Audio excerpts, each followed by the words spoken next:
Good morning, good afternoon, good evening, ladies and gentlemen, wherever you may be in the world. Hi. Welcome to Gift of Healing. Thank you, Sarah, for inviting me to this forum. Welcome to Gift of Healing TV. I'm Sara Jane, and I am delighted to be joined by Kevin Davidson, who's actually in Australia, which is why it's morning for me and afternoon for him.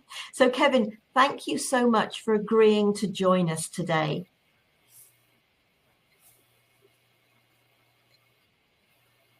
There's something wrong with the sound. You're going in and out the sound. Can you hear me?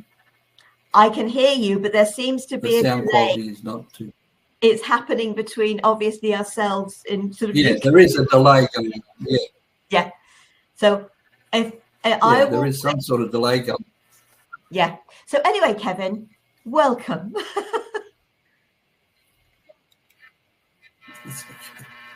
Well, I hope you can understand me when I talk, because if there is a delay, it might be going delay all over the world, and so if they have problems, they'll text you and maybe be able to work out why it's that on that delay. Yeah. The voices. It seems to be the whole video, and we've now got a buzzing as well. I'm just going to try muting my mic and see what happens. Sorry, folks. Yeah, sometimes we get these technical issues, and we are working with technology. Yeah. So let's just try muting my mic and see if that sound disappears. Okay, we seem to have a sound issue coming from your end for some reason. So we'll try this. I don't know why. Something opens. Yeah. I don't know whether you can hear it, but we've definitely got a buzzing. I can hear you now. You can hear me now? I can hear you now. Yeah, there's no sort of interference or delay coming through now, so it should be okay. Let's keep our fingers crossed. Okay, Kevin is here to share with us about lost souls and releasing them. So let me introduce him with his bio. Kevin Davidson is 78 years old, who in the last 40 years has been a devout follower of spiritual practices involving running a spiritual church for a few years and also holding developmental circles, both mental and physical, with trace mediums and other like-minded sitters. Starting with psychic mediumship, he believes now gaining, sorry, you've done it in first person. I'm going to read it first person. I believe now gaining more insight. I do spiritual mediumship with more purpose, evolving into interaction with a well-developed trace medium. So sorry about that. I usually read things in third person. So, Kevin, also hi to Liz. And hi to Robin. So hi guys, thank you ladies and gentlemen, thank you for being with us. And if you've got any questions for Kevin, please do ask, or any comments you wish to share. But Kevin, let's start with share a little of your story and how you've come to do what you're doing now with the lost souls and releasing them. Okay. I've lost you. Oh, no, I've got you. If you have problems, just put your finger up and might have to repeat. I don't know if we're going to work. Okay. All right. Well, I've been in the game, as you know, for many, many years, and I started off at doing the development circle like every other person who goes out looking for spiritual knowledge, and I did that for quite a few years, and then I sort of got into doing my own development circles, which went on for many, many years. In that time, I actually got involved with a physical circle too, which I used to run, A physical circle is a seance, and I ran that for about a couple of years, and with 2 trance mediums in it, full trance mediums, and it sort of gave me an inkling to keep trying new things all the time. So after 2 years, I still continued with the circle, the development circle, and did healing. I did all sorts of things, and then my aim was always to be a good medium, and so I stuck out. Many times I've actually did the platform at spiritual churches. That means hopping on stage and talking to people about experiences, more so on physical mediumship, because I knew quite a bit about it by then. And I moved on to there, and then moved on to another circle and another circle. I did circles everywhere. I seemed to be in demand at one stage. And then I moved, and then I came across this other circle, which we formed quite a few years ago now. And in that time, I was lucky enough to have a friend called Greg, who actually was a very good trance medium, full trance medium. It was like I had before in the physical circle. I had trance mediums there where I said talk to people who were passed over, and even at some stages I did rescue work, which I usually don't do in a physical circle, but this time I was asked to do it. And then I did rescue work, which is moving people on who are stuck on this side, who haven't moved on to the white light. And but that went went away. And then after that, I actually we started doing rescue work in this circle we're in now. And in that period of time, over years, we've got it down to a fine line, you could say. And my friend Greg, he'll be listening this afternoon. He is the trance medium where I get most of my information, even though I had a lot of information before, but now I've had a lot of it confirmed, and so I want to pass it on to you, what I've learned over the last few years with Greg and what I've learned before. I want to pass these messages on to you, how to move on people who need to be moved on. It's called rescue work, as I mentioned before. And what you do, you just sit in a circle, which, by the way, all circles, if they're consistent, have a what is called a portal. A spirit will give you a portal, and in that portal, this is where spirit will come, and spirit will go. Now, you have to do protection work. Some people are very well protected, and some people aren't. So you've got to do protection every time you do a circle. Now, over the period of years, as I said, I did rescue work, but I could see the people, and they looked distressed, and so I just said to them, just turn and look for the light, and when you see the light, go towards the light, and all will be well. But I didn't have that rapport back from them at all. So with Greg, he'll bring the spirit that's actually stuck on this side and bring them through, and I'll talk to them. I'll ask their name first. They can't see me, and I can't see them. They are sort of caught in between, in this between worlds, you could say.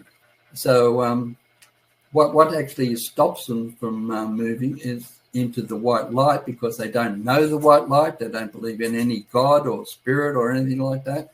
They're attached to their possessions. You see possessions around me, but nothing really. So they're attached to their possessions. They're attached to their family, their house, whatever it is. They could stay there, and they become locked in to the earth energy. And then when they pass, they could have even passed from even an accident, old age, or, anything they could have passed. And what they did when they died, they just said, where is everything? All I see is grass in front of me. All I see is a brick wall around me. I'm in a hospital bed. How come I can't see anything else? And they'll stay in that situation because they don't know anything about the white light whatsoever. So it takes people to do rescue work through trance mediums, preferably, because you can talk back to them. as I said, they can't see me. They can hear my words. When I say, what is your name? I can tell that there's a new energy with Greg. I can see the change of the energy while looking at him, and know that there's going to be someone new there. And when they're finished, I always know when they're finished anyway, because I always say, have a safe journey. And what you got to do, if you're doing it just in a mental circle, which is just like a circle, development circle, you got to say, look over your shoulder to the right or left, and you'll see a little white light. I want you to go towards that white light, because that's where your next journey is going to be. And in that white light, you'll feel warm, and when you get closer, it'll become a lot bigger and brighter, and you'll feel very much home. Where you are now, you're only seeing one thing. It's either you're seeing, I ask them what they see, and they always say, I only see one thing, and that it could be a pit, it could be a dirt road, or bitumen road, whatever. And because they had an accident there, they may have fallen into a pit and died, or they may have even been killed by someone, and they've still relived that, because they're not into the other side yet. They're still reliving it. So we've had people with back problems, were like something fell on them and they couldn't move and they could hardly talk. And when that happens, I tell them to move into the light very quickly, because I don't want to see them suffer. There's a lot of other people who come through and said, oh, well, I can just give you one that just came to my mind. They said, this woman was whispering all the time. I said, what are you whispering for? She said, oh, they're all following me. They're going to get me. They're following me. And I said, no, they're not. If you go into the white light, they won't be there, and you'll be safe. And they all go. Eventually, I never had a problem about moving into the white light, because once they see the light, they want to go towards it. And it is a whole empowering thing. They come out, once they're going in, they say, thank you, thank you, thank you. But also, before I said that I asked their name, but I also asked them what country they come from, and what's the last date they remember, and what sort of they see in front of them. I always ask them what they see in front of me, because as soon as I get that reply, I know if they are lost souls or not. So if they tell me, oh, I see a brick wall, I say, do you see anything else? They say, no. And I said, right. And then I start with a white light, moving to the light. Now, even suicides are in that white light as well. And we've done rescues on suicides. And suicides are people who are sort of in a cocoon. And they stay in that cocoon because they feel safe. Either the family members will come and assist sometimes to move them on, or their guide, because we're all got guides. And but if you don't do this spiritual work, your guides are way over there. And when you start doing spirit work, your guides will become closer and closer to you. Now, the first guide will be, he'll only stick around to your early teens. And then there'll be another guide who will take over from the rest. But if you do spiritual work, like healing, you'll get healing guides, or you do anything on the spirit side, you'll get other guides who will come through and assist you as much as they can.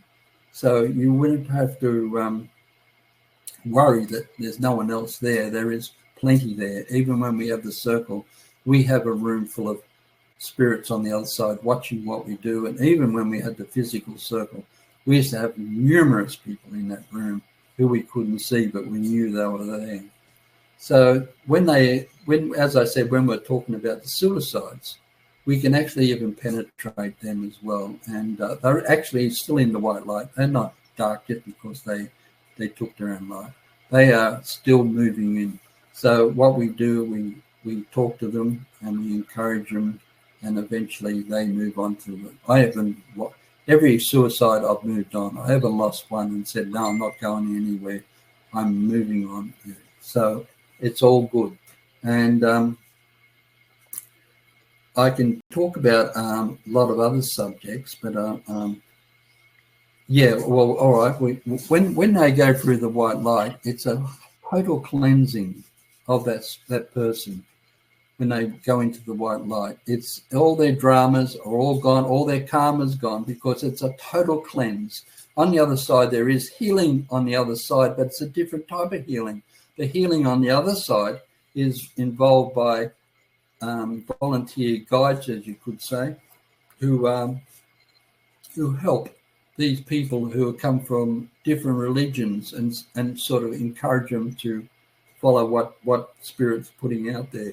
Because you've got Muslims, you've got all sorts of religions coming all into this one area, so that they have a special healing guides or people to encourage them to accept that they're moved on and they're in this particular area, and not to think their religion was the only religion. You know what I mean? Kevin. And Kevin. Yes. Can I ask a question here? And I would like to say hi to Greg, who is here, and says hello to all. You're talking about different religions, but the thought that was going through my head is, what about those people who have no belief at all? They become earthbound, just like the ones who don't believe at all. So what actually happens, they stay there, and they may stay there for a long time because they don't believe. They're also on the other side, which is a very dark energy as well, which you could say pollutes the atmosphere, but we can't see them, but we can feel them. We know they're there. And when people do dark practices, they really don't know what they're doing. Or even doing rescue work, you've got to be very careful, because you can actually bring these energies home with you if you don't know what you're doing, and they could be with you in the house. They could follow you everywhere. The best thing to do is protect yourself with white light anywhere, everywhere, and do it on a regular basis, and it becomes a barrier so these entities can't enter. Because don't forget, there's a good and bad. There's the dark matter and the good matter, or the white light matter. And but back to what I was saying before, the karma has to be worked out in this lifetime. If it's not, it will be worked out in the white light. So you won't take your karma into another life and say, oh, because I did something bad in the last life, I come back as a cripple or something in this life. It doesn't work that way. The white light cleanses you and cleanses all your everything what's happened to you. In like you don't take back. Thought is very powerful, but you don't take all that. You only take glimpses of it. You don't take it all. It's total cleanse of your existence, you could say, when you move into that next phase of your life. So, and when you do come back, you'll come back very quickly. You'll be reincarnated. You won't stay too long on level 1. Some people will, but most people will move on. They'll go in there, and I asked Spirit about this, and he said for a short time, but a short time could still be 80 years because they don't walk around with watches on. So, like when they're saying short time, it could be 80 years' time. Then you come back again. So it is, you could go back anywhere. You could end up in Timbuktu. You could end up anywhere that Spirit allots you to. Because it's up to the higher guides, or you could say the angelic beings, who actually allot to you where you're going to go. You could end up in one of the islands. You could end up in Africa. You could end up anywhere. It's just the luck of the draw. But you will take the spiritual with you, so you will sort of carry it on. A lot of people starting this thing, it's an introduction. They haven't actually got into the moved on, but it's an introduction this lifetime to it, and the next lifetime it may increase a lot more. You talked about the white light and sort of obviously inviting that light in respect of protecting ourselves from the darker energy. So how, I mean, I know there's all sorts of things. I ground myself down every day as a protection, but white light is biting in sort of orbs, sort of gold, whatever. There's all sorts of things that people can do as a protection to increase their own vibration. How would you bring in the white light for yourself? How do you do that? Well, I've been instructed by spirit to visualize white light, but there's two different white lights. The one when you pass over is a completely different light to what we see when we're doing meditation and things like that. The other one is over-empowering. I have seen it, and I have actually experienced it very lightly. I've seen it twice, and I haven't seen it since. And I'd love to see it more often, but I have to focus on the light which we bring into ourselves. But the trick is with it, you've got to visualize the white light going into gold. That is the highest you can. The highest of the spectrum is the gold. So if you visualize white light, you can go straight up into the gold, and you're getting somewhere. And you always ask your guides for assistance on everything you do. You just don't sit in a circle and say, "Oh, I hope we can do a good today." And I always welcome my guides, especially when we've got a group around us, that we welcome, and we do the protection, and we do all that sort of thing. And as I said, when you move into that first level, and you could stay there for quite a while, depends how much developed you are. If you're, you won't see much on that first level, because even though a lot of your family may have been reincarnated, and a lot of them may not have. So you may see one or two. If you've got a close bond with that person, you will see them. But you won't see much on the level one unless you move into level one a bit further, because there's world within worlds. And when you come back, if you're on the right path, you might go from 1 to 2, and then from 2 to 3, then to 4, then to 5, then to 6. Above 6 is more or less all angelic areas. So we more or less can, the higher realms are up as far as 6th level. People still come back from the 4th, 3rd, and even possibly the 2nd level. They reincarnate, because the reason why they're doing it are old souls, and they've come back to assist the people on Earth. And it could be the Dalai Lama, it could be one of them. There could be a lot of others around who actually do this sort of thing. And they don't have to come back to those levels. They can move on to 5 and 6, up into the higher realms, but they come back for a purpose. And I don't think even Spirit would say, "Would you go back?" I think they'd volunteer. And they are some special people to do that sort of thing. And when, as I said, there is so much to it that I don't think I'm going to get through all of it today. There is just immense information which I could share with you, but it takes a long time to actually even think about everything that I've spoiled for us today, because there is information like even animals. They don't. You may actually, if you have a strong bond on that first level, you may see them.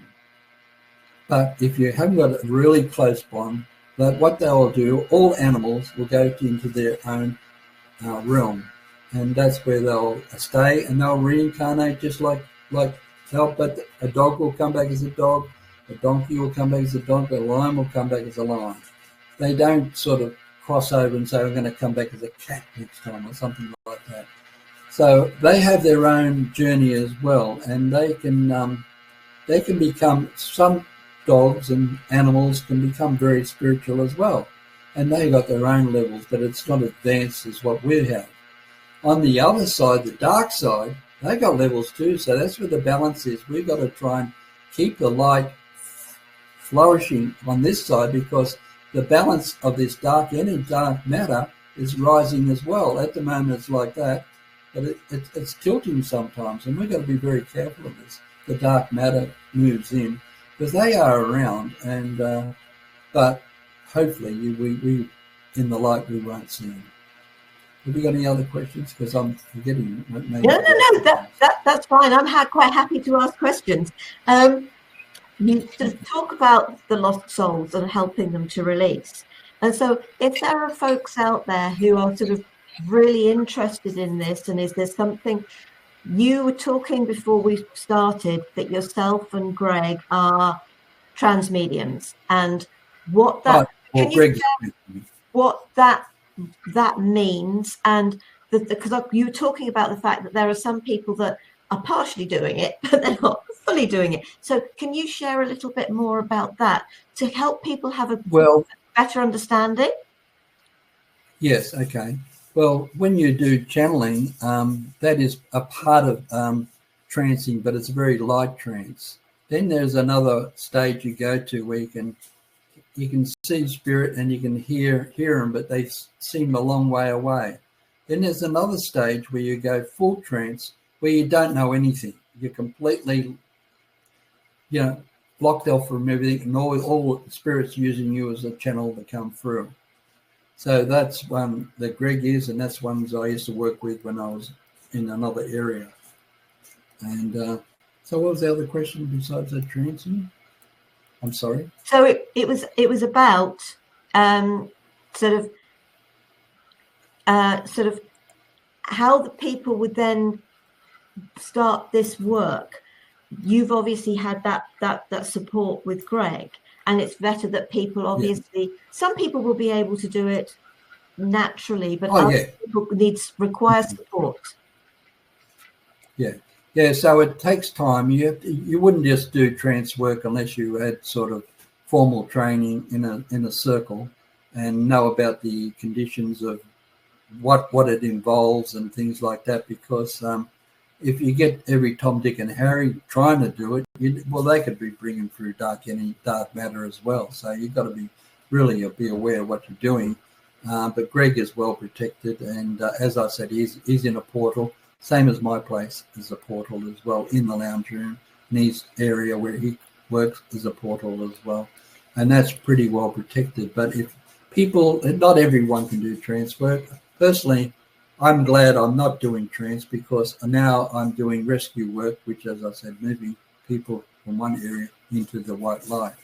And I'm glad I'm doing that, because if I was trance, someone would have to use me and ask the questions of me. But you've got to really have, when that people do trance, you've got to really believe in that person, because if there's fakes around everywhere, and I'd hate to see someone get caught up with a fake who's saying, oh, yeah, I've got, say, Marie Antoinette and things like that here, or whatever, and lead you up the garden path. You've got to, over a period of time, you work out if they're genuine or not genuine.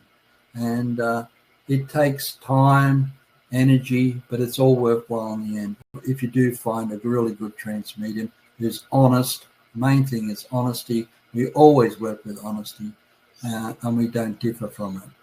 And so that's how it works. And it takes time.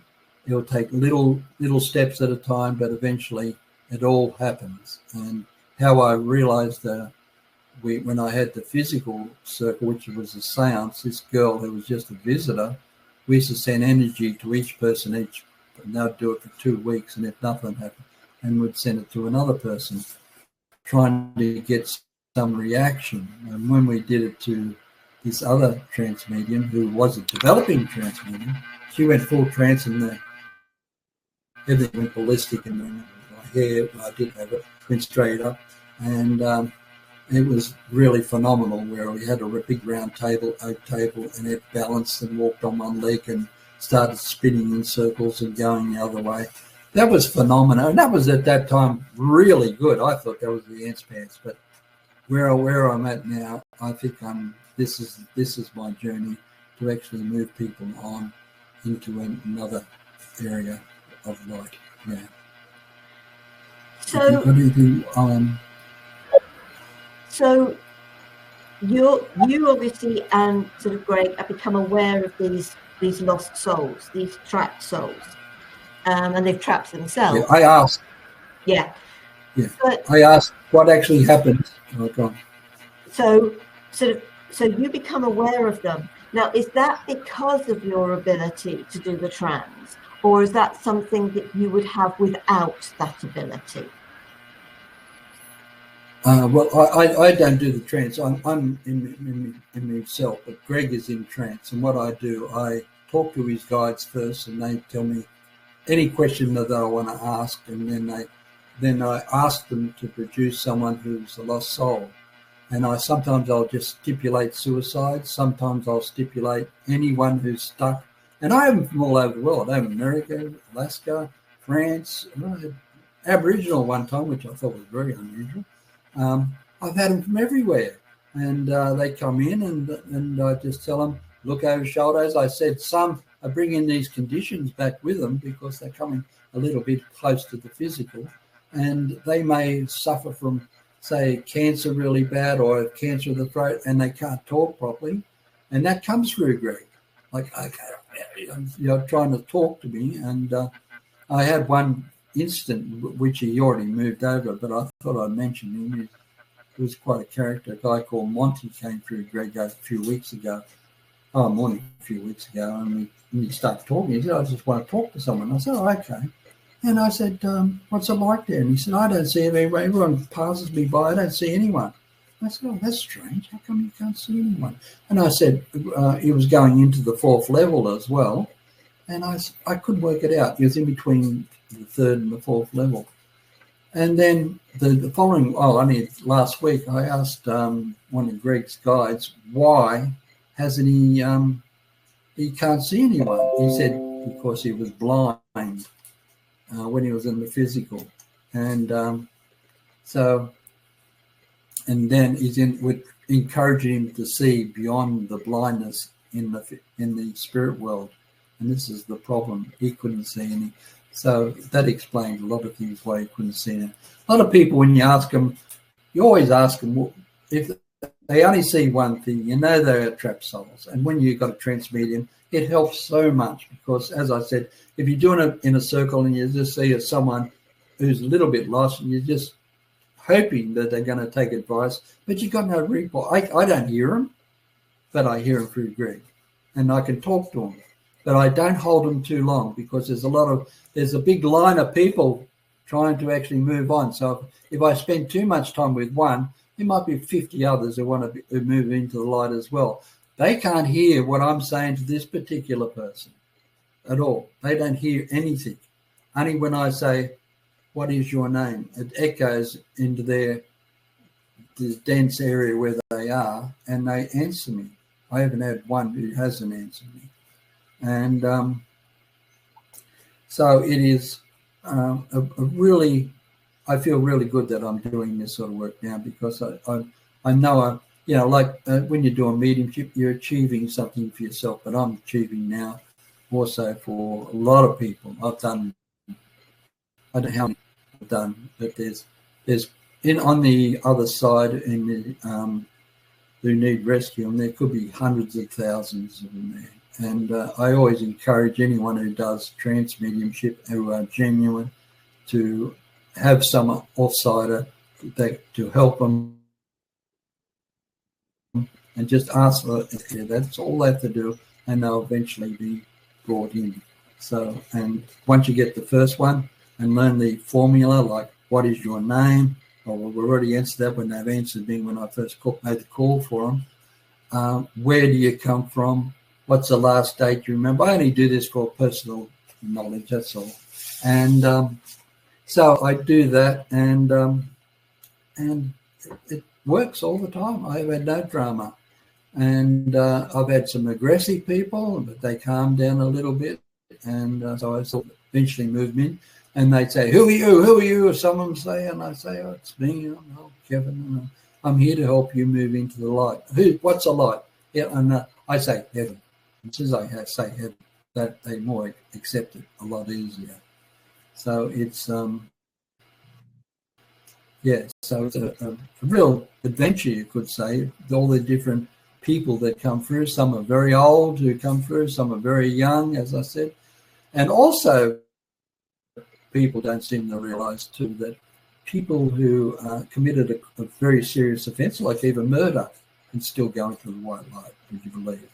But on the first level, as I said before, there's world within worlds, and they could be right down the lowest part of that world. They've moved into the light, but they will have some sort of consequences for what they did as far as murders and on that line, And so they could still move in. So people who don't know the white light, don't believe in God, who who are in big trouble or just stuck under a train and don't realise there's a white light just close to them. They don't look. All they see is one thing in front of them. Got any more questions? Well, I'm thinking. Everybody's being quiet. They're listening to you. I know we're having some sort of slight technical issues, but hopefully, because I am getting practically everything that Kevin's saying and being able to make sense of it all. So I hope this isn't sort of spoiling it for those of you that are watching and watch the recording. So, Kevin, so if people wish to get into doing what you're doing and supporting those lost souls, and some may be doing it already without realizing that they're doing it, because I know they've done an American television program, I can't think what it was called, where this woman she'd actually connect with these people and she'd help them to move towards the light. So it's certainly something that was created as a television program, but she was actually, for want of a better word, seeing them in the physical room and whatever. But so people who wish to do this, everybody's going to have, to a certain degree, their own unique way of being, because they have to be themselves as you are yourself. So is it best to sort of go and sort of try and find somebody who's like yourself and like Greg, who's already doing this type of work, so that they can get a sense of learning from you, so that they are coming from the highest possible good for those that they're working with? Yeah. Well, it takes a while for you to actually find a really good development circle where there's no ego, for one thing. They've got to be conscientious. It's the same as the physical circle. We had to have the same people there every week, because if the people weren't there in this particular circle, the energy would drop and they'd find it very hard for spirit to come through. With the development circle, if you're in the right one, you just watch the sitters and you watch how deep they go, and then you can, over a period of time, you can work on them and talk to them and ask them to do channeling at first. If they did channeling, then they're visualizing the white light and that's channeling to you, and then hopefully, if you put out for it, that they may go into trance, but they've got to go full trance. I can do rescue work like easy. I can see, my third eye is very, very prominent. I can see people who are trapped, but the thing is, as I said, I don't get no rapport. I just see them and I think, right, this person looks lost. It's not a normal person. It's lost. So I ask them to move into the light, and it's over there. Always say it's over their shoulder, because they look around, they can't see it. And I said, it's a little white light, but the more closer you get, it's going to get bigger and bigger. And then you go into, put your hand into it, and you'll see, sometimes you will see family, but not all the time.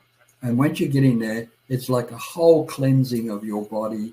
Your karma's gone, your complaints with your, say, back or your leg, or you might have one leg or whatever, and you get your leg back and all these sort of things.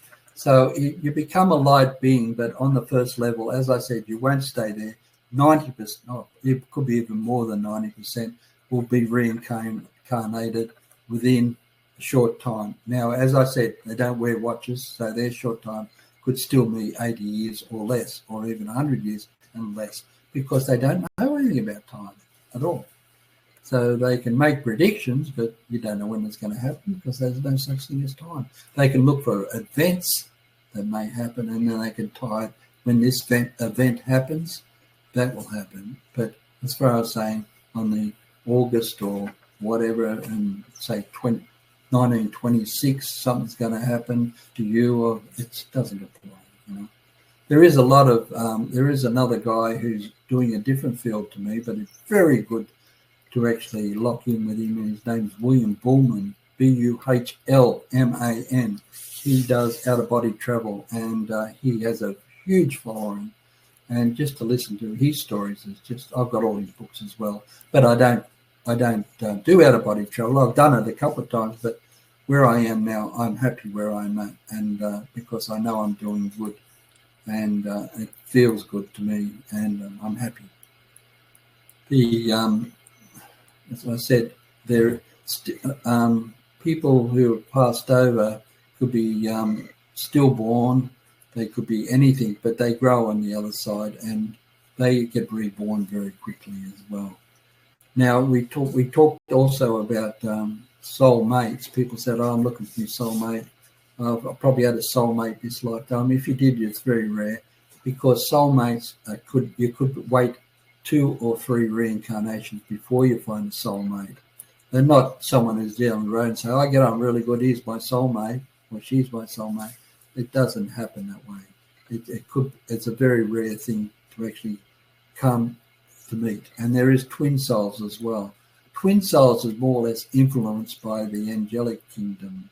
So when you get up into the angelic kingdom above 6, they're the ones who do a lot of this work down here as well. The levels on 5 and 6, they more or less pass instructions. They can pass instructions to you if you're in that circle, but they usually get the guides on a lower level to do it, because the guides on a lower level can see me in the circle and see who's in the circle, see other people in the circle, but the people on the higher realms don't see anything like that. So they use the lower level guides as instruments to bring in people who are lost souls and things like that, and then they bring them in. They can move on some themselves, but with me, I do it myself, and I probably could do it quicker or something, because I don't keep them very long, and I move them on, because as I said, there's a procession of them coming in each week, and I got them do it very quick. And I like to, as I said, I like to sit and talk to them a lot, and maybe one day I will. Kevin, I want to say thank you so very much. We're coming to a close of the program. So is there anything that we haven't touched on that you would like to mention before we close? There's probably heaps. I'm just trying to think of them offhand. Let me see. I might see if I got any notes here that I could just give myself. I wrote some... aliens, by the way. That's another story again. I can quickly talk to you about aliens. Aliens don't believe in God. They don't believe they're in the white light whatsoever. They got their own areas, and that's where they stay. They come in through portals throughout the earth, and when they do visit, but they are not attached to the spirit kingdom like we are. They got their own journey on a different galaxies and all sorts. It's nothing to do with what we do or God does. They haven't recognized God as yet, but in the future they probably will. So they got their own kingdoms, their own followings or whatever, but they are a different energy altogether. And we will never, when we die, go into one of their kingdoms and become an alien. We'll always be humans. So you don't have to worry. Or some people say, "I'd like to go and visit it," but you won't. You could get introductions by the guides on when you pass over about it, but you won't be reincarnated as an alien. And they got their own journeys on a different galaxy, so we won't have to worry about. But they can still come into the Earth's atmosphere, as people have seen them by the hundreds, and they can only come in because they're curious. And the reason why more or less dogs and cats, I don't know about the other animals, why they can go into the light quicker, because they're more inquisitive. They don't know they haven't got all the barriers what humans have got, so they're inquisitive. And they pass over and they say, "Oh, I see a light. I'm going to go towards that light." So they go to the light and then they go off. There's very little who don't go, because they're all inquisitive. And if they're seeing darkness everywhere or just the grass, they're always inquisitive. As you know, animals, they're always that way. And they look for the light and they see it. They just go straight to it and they go away. Yeah. So, Kevin, thank you so much. I love listening to different perspectives.